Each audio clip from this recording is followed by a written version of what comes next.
Good gracious, I am so busy today. My alarm went off at 7:15 like it does almost every other day of the week, and then I hit snooze on it like I do almost every other day of the week. And then at 7:17 my phone rang. It was my youngest daughter who needed money for school. Well, so much for that extra 10 minutes of sleep. So I got up and got ready. And then I left the house and drove 20 minutes to a yearly checkup with the doctor's office. And needless to say, I had to wait about 25 minutes because, I've got nothing else to do today. So when that was over, I got in the car, drove to work, and I got to do some of the stuff I got to do today, emails and phone calls and talking to folks that dropped by the office. Oh yeah, and the word for Wednesday that I had to write and, currently recording while I'm in the car, and then I got to edit it and upload it. Oh yeah, and then again at 1:15 I've got to take that same daughter to get an MRI on the foot to find out whether or not she has a stress fracture. And if I get all of that done by about 4:45, maybe, just maybe, I can make it to the gym today.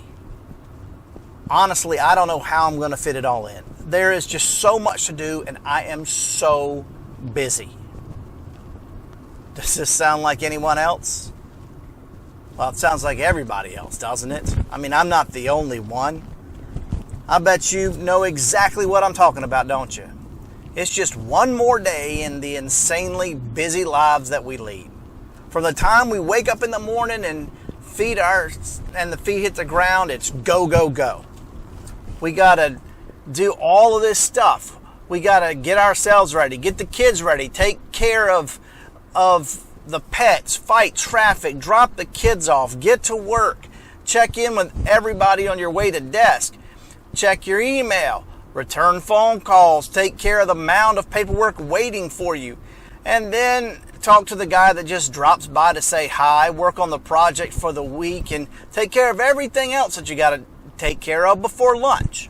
And you might get to eat a little lunch, and then you go back to your desk, do all the stuff that you didn't do before you got to eat, and then you go pick up the kids, and then drop one off at dance, go home, fix dinner, go pick the other one up from dance, drop the second one off from across. At some point, maybe you can all get together and have dinner. Then you help the kids with the homework. Perhaps you might pass by your spouse on the way down the hall sometime.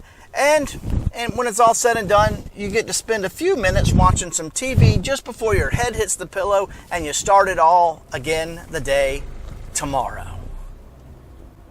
Okay. Maybe your day isn't exactly like that, but I'd be willing to bet it's often that busy, isn't it?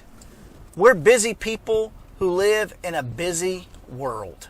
It's like every moment of the day is scheduled, and it's tough to fit in everything else or anything else.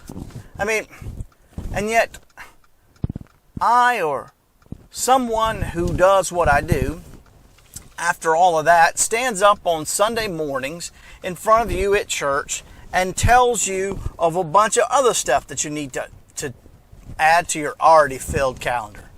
Come to this event. Join us for a meeting. Volunteer to help us out.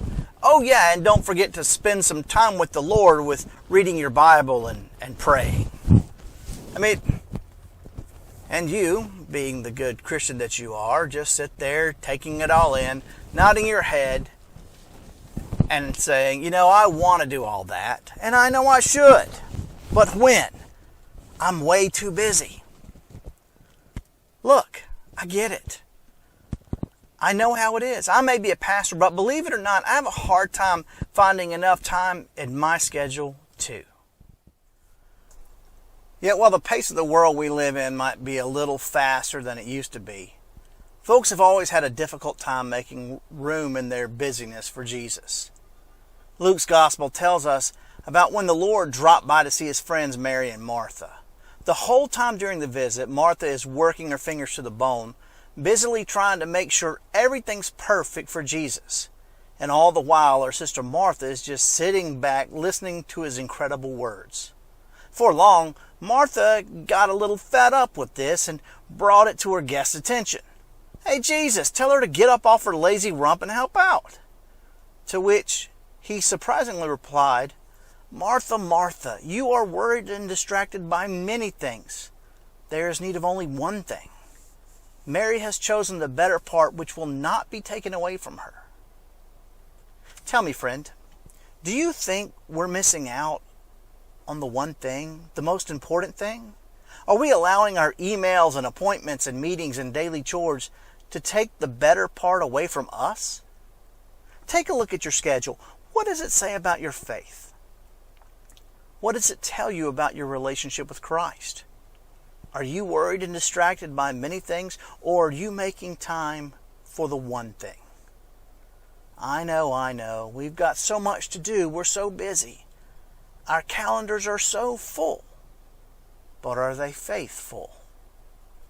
I'm Pastor Stephen Mims, and that's your word for Wednesday. May God bless you.